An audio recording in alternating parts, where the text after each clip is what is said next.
ನಮಸ್ಕಾರ ವೀಕ್ಷಕರು, ನಾನು ಇಂದಿರಾ ಸೋಮಶೇಖರ್, ನಿವೃತ್ತ ಶಿಕ್ಷಕಿ ಹಾಗೂ ಉಪನ್ಯಾಸ. ಭಾರತ ಶಿಲ್ಪಕಲೆಯ ತವರೂರು. ಹಾಗೆ ಸಾಹಿತ್ಯ, ಸಂಗೀತ, ಕಲೆ, ಲಲಿತ ಕಲೆ, ಶಿಲ್ಪಕಲೆ ಈ ಎಲ್ಲದಕ್ಕೂ ಹೆಸರು ಪಡೆದಂತಹ ದೇಶ ನಮ್ಮ ದೇಶ. ಹಾಗೆ ಭಾರತ ದೇಶದಿಂದ ನಮ್ಮ ನಾಡಿಗೆ ಬಂದಾಗ ಕರ್ನಾಟಕ ದೇಶದ ಕೂಡ ಈ ಎಲ್ಲ ಕಲೆಗಳನ್ನ ಒಳಗೊಂಡಿರುವಂತಹ ಒಂದು ನಾಡು ನಮ್ಮ ಕನ್ನಡ ನಾಡು. ಕನ್ನಡ ನಾಡಿನಲ್ಲಿ ಮಂಡ್ಯ ಜಿಲ್ಲೆಯ ನಾಗಮಂಗಲ ಎನ್ನುವುದು ಒಂದು ಊರು. ಆ ಊರು ಶಿಲ್ಪಕಲೆಯ ತವರೂರು ಅಂತ ವಿಶ್ವ ಪ್ರಸಿದ್ಧ ಆಗಿದೆ. ಇಂತಹ ಒಂದು ತವರೂರಿನಿಂದ ಬಂದಂತಹ ಶಿಲ್ಪಿಗಳು ಎಂ.ಜಿ. ನೀಲಕಂಠಾಚಾರ್ಯರು. ಇವರು ರಾಜ್ಯ ಪ್ರಶಸ್ತಿ, ದಸರಾ ಮಹೋತ್ಸವ ಪ್ರಶಸ್ತಿ, ರಾಷ್ಟ್ರ ಪ್ರಶಸ್ತಿ, ಜಕಣಾಚಾರಿ ಪ್ರಶಸ್ತಿ ಹಾಗೂ ಶಿಲ್ಪಗುರು ಪ್ರಶಸ್ತಿಯನ್ನ ಪಡ್ಕೊಂಡಂತಹ ಪ್ರಸಿದ್ಧ ಶಿಲ್ಪಿಗಳು. ಅಂತಾರಾಷ್ಟ್ರೀಯ ಖ್ಯಾತಿಯನ್ನ ಗಳಿಸಿದಂತಹ ಈ ಶಿಲ್ಪಿಗಳು ಅವರ ದೊಡ್ಡಪ್ಪನವರ ಗರಡಿಯಲ್ಲಿ ಪಳಗಿ ಅವರು ಶ್ರೀಕಂಠಾಚಾರ್ಯರು, ಯಜಮಾನ್ ಶ್ರೀಕಂಠಾಚಾರ್ಯರ ಗರಡಿಯಲ್ಲಿ ಪಳಗಿ ಬೆಂಗಳೂರನ್ನು ಬಂದು ಸೇರಿದರು. ಇವರ ಒಂದು ಪ್ರಸಿದ್ಧತೆ ಎಲ್ಲಿಯವರೆಗೂ ಮುಂದುವರೆದಿದೆ ಅಂತ ಹೇಳಿದ್ರೆ, ಶಿಲ್ಪಕಲಾ ಅಕಾಡೆಮಿಯ ಅಧ್ಯಕ್ಷರು ಕೂಡ ಆಗಿ ಸಾಕಷ್ಟು ಸಾಧನೆಗಳನ್ನ ಮಾಡಿದರು. ಇಂತಹ ಒಂದು ಸಾಧನೆಯನ್ನ ಮಾಡಿದಂತಹ ತಂದೆಯ ಮಗನಾಗಿ ಶ್ರೀಯುತ ಶ್ರೀ ಗಣೇಶ್ ಅವರು ಅವರ ಮಗನಾಗಿ ಬೆಳೆದರು. ಅವರು ತಂದೆಯವರ ಕೈ ಗರಡಿಯಲ್ಲಿ ಪಳಗಿ ಈಗ ಬಹಳಷ್ಟು ಪ್ರಸಿದ್ಧತೆಯನ್ನ ಪಡ್ಕೊಂಡಿದ್ದಾರೆ. ಬನ್ನಿ, ನಾವು ಈಗ ಗಣೇಶ್ ಅವರ ವರ್ಕ್ಶಾಪ್ ನಲ್ಲಿ ಇದ್ದೇವೆ. ಡಿಪ್ಲೊಮಾ ಮಾಡಿದ ನಂತರ ಒಂದು 3 ವರ್ಷ ಮತ್ತೆ ತಂದೆ ಕೈಗಳೇ ವರ್ಕ್ ಮಾಡಿದೆ. ಮತ್ತೆ 3 ವರ್ಷ ಆದ ನಂತರ ಅಖಿಲ ಕರ್ನಾಟಕದಲ್ಲಿ ಭಾರತದಲ್ಲಿ ಕೆಲಸದ ಅಪಾಯಿಂಟ್ಮೆಂಟ್ ಆಯ್ತು ನನಗೆ. ಸೊ ಅಲ್ಲಿ ಸುಮಾರು ಜನಗಳು ನನಗೆ ಗುರುಗಳಾಗಿದೆ. ಅಲ್ಲಿ ಮರದ ಕೆಲಸ ಇತ್ತು, ಶಿಲ್ಪ ಕೆತ್ತನೆ ಇತ್ತು, ಮತ್ತೆ ಜ್ಯುವೆಲರಿ ವರ್ಕ್ ಇತ್ತು, ಟಾಯ್ಸ್ ಇತ್ತು, ಮತ್ತೆ ಚಾಕ್ಲೇಟ್ ನೀರ್ ಇತ್ತು, ಮತ್ತೆ ಬೆಲ್ ಮೆಟಲ್ ವರ್ಕ್, ಮತ್ತೆ ಪಾಟ್ರಿ ಎಲ್ಲ ನಾನು ವರ್ಕ್ ಮಾಡಿದ್ದೀನಿ. ಸೊ ಹಾಗಾಗಿ ಸ್ವಲ್ಪ ಕಲೆ ಬಗ್ಗೆ ಆಸಕ್ತಿ ವಹಿಸಿಕೊಂಡೆ. ಕೊನೆಗೆ ಆನಂತರ ನಾನು ರಾಜೀನಾಮೆ ಕೊಟ್ಟು ನಂದೇ ಆದಂತ ಒಂದು ವೃತ್ತಿನ ಬೆಳೆಸ್ಕೋಬೇಕು ಶಿಲ್ಪಕಲೆ ಬಂದಿದೆ. ಸೊ ತಂದೆಯವರು ತುಂಬಾ ಸಪೋರ್ಟ್ ಮಾಡಿದ್ರು.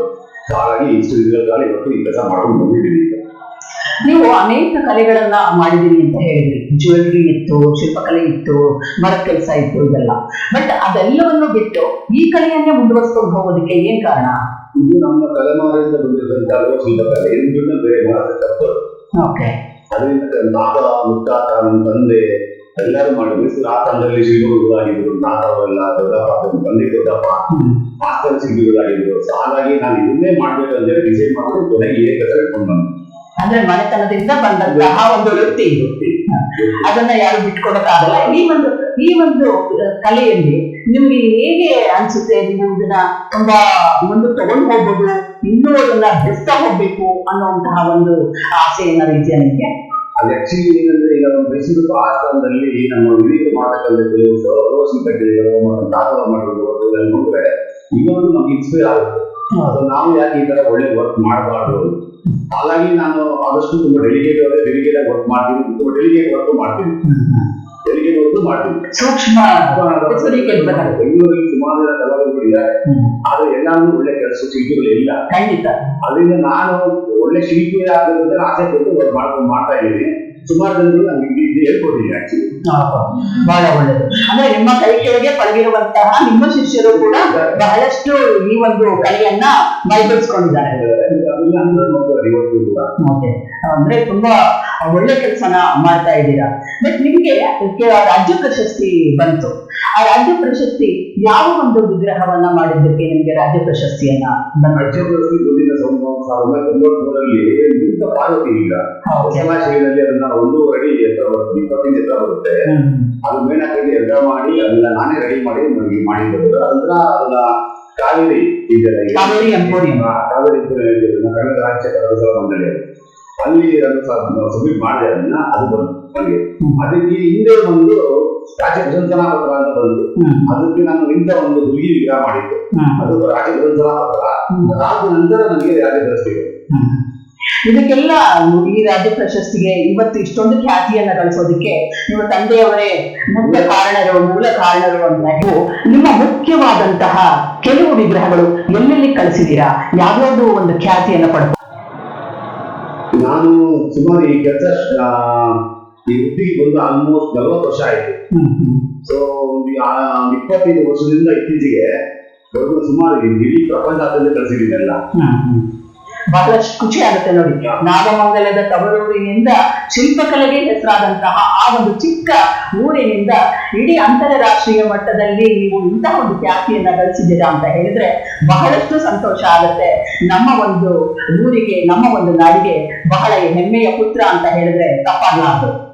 ಈಗ ಸುಮಾರು ರಾಷ್ಟ್ರೀಯದ ಬಿಫೋರ್ ಲಾಸ್ಟ್ ಇಯರ್ ಅಂದ್ರೆ 1922 ಈಸ್ಟರ್ಗೆ ಒಂದು ಶ್ರೀಕೃಷ್ಣ ಮಠಕ್ಕೆ ಒಂದು 3 ಅಡಿ ವಿಗ್ರಹಗಳು ಒಂದು ಉಡುಪಿ ಕೃಷ್ಣ ಮಾಡ್ಕೊಟ್ಟೆ, ಶ್ರೀರಾಮ ದೇವರು ಸೆಟ್ ಮಾಡ್ಕೊಟ್ಟೆ, ರಾಮದೇವ್ ಸೆಟ್ ಕಂಪ್ಲೀಟ್ ಪರಿವಾರ. ಅದು ಆ ನಂತರ ಶ್ರೀನಿವಾಸ ದೇವರು ಶ್ರೀದೇವಿ ಮಾಡ್ಕೊಟ್ಟೆ. ಅದು ಅಲ್ಲಿ ಇಲ್ಲಿಂದ ಆಕ್ಚುಲಿ ಉಡುಪಿ ಮಠಾಧೀಶರು ಕೂಡ ಅಲ್ಲಿ ಹೋಗಿ ಅದನ್ನು ಪ್ರತಿಷ್ಠಾಪನೆ ಮಾಡಿ ನಮಗೆ ಅದನ್ನ ಪ್ರಶಂಸನೆ ಪತ್ರ ಮಾಡಿ ಕಳಿಸಿದ್ದಾರೆ. ಮತ್ತೆ ಫೋನ್ ಮಾಡಿ ಕೂಡ ಹೇಳಿದ್ದಾರೆ ತುಂಬಾ ಒಳ್ಳೆ ಕೆಲಸ ಮಾಡಿದ್ದಾರೆ ಅಂತ. ಅಂದ್ರೆ ನಮ್ಮ ದೇಶದ ಋಷಿಕೇಶಲ್ಲಿ ಅಲ್ಲಿ ಒಂದು ಮಠಕ್ಕೆ ಮಾಡ್ಕೊಟ್ಟಿದ್ದೀನಿ. ಈಗ ನಾನು ಆಗಾಗ ಸಮಯ ಫೋನ್ ಮಾಡ್ತಾ ಇರ್ತಾರೆ. ಹೊರ ದೇಶದ ಸುಮಾರು ಆಸ್ಟ್ರೇಲಿಯಾ ಆಗಲಿ, US ಅಲ್ಲಿ ಸುಮಾರು ವಿಗ್ರಹ ಮಾಡ್ಕೊಟ್ಟಿದ್ದೀನಿ. ವ್ಯಕ್ತಿಗಳೆಲ್ಲ ನಮ್ಮ ಭಾರತೀಯರೇ, ಅವ್ರ ಹತ್ರ ನನ್ನ ಕಲೆಕ್ಷನ್ಸ್ ಇದೆ.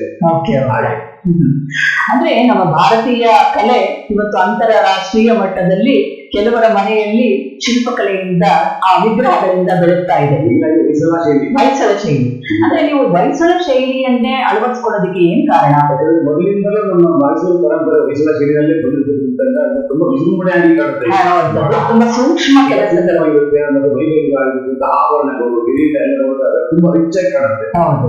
ಅದೇ ನಾವು ಚೋಳ ಶೈಲಿ ಹೋದಾಗ ಚೋಳನಲ್ಲಿ ನಿರಾಭರಣವಾಗಿರುತ್ತೆ ಮತ್ತು ಅಂಗಾಂಗ ತುಂಬಾ ಚೆನ್ನಾಗಿರ್ತದೆ, ನೀಳವಾಗಿ ನಿಂತಿರುತ್ತೆ.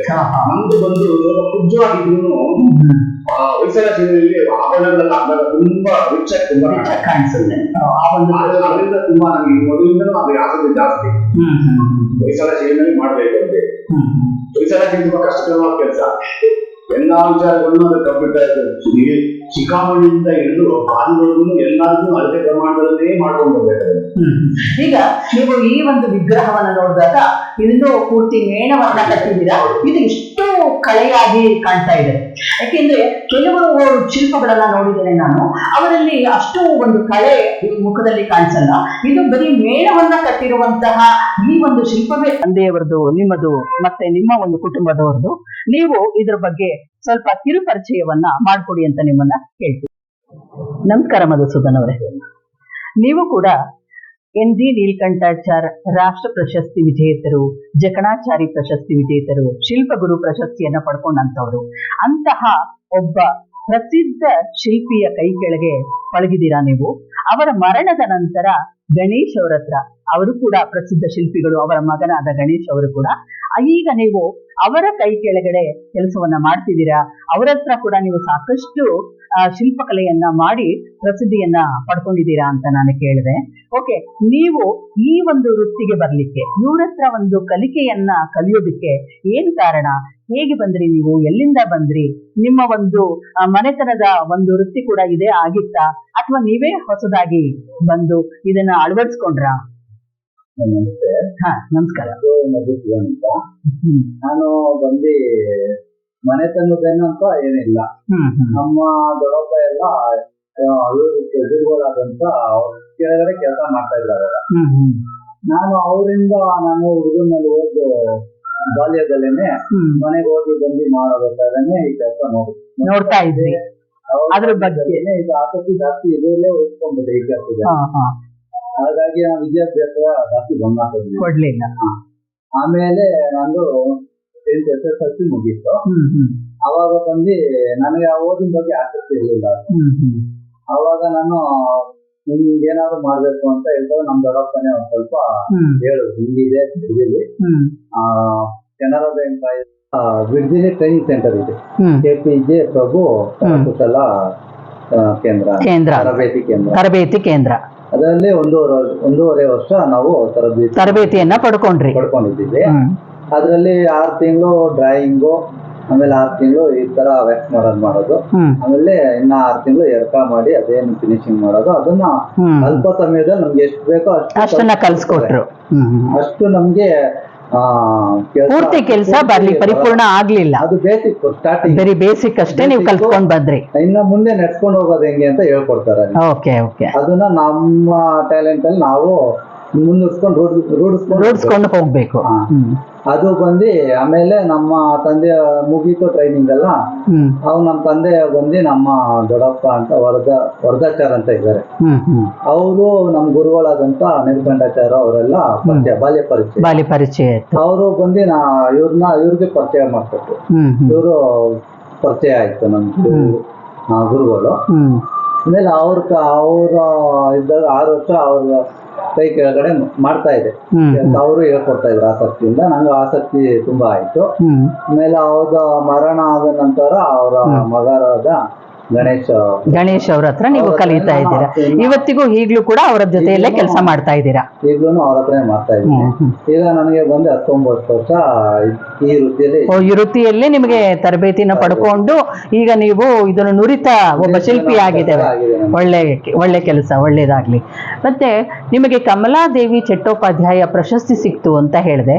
ಯಾವ ಒಂದು ಕೆಲಸಕ್ಕೆ, ಯಾವ ಒಂದು ಶಿಲ್ಪಕಲೆಗೆ ನಿಮಗೆ ಈ ಪ್ರಶಸ್ತಿ ಸಿಕ್ತು?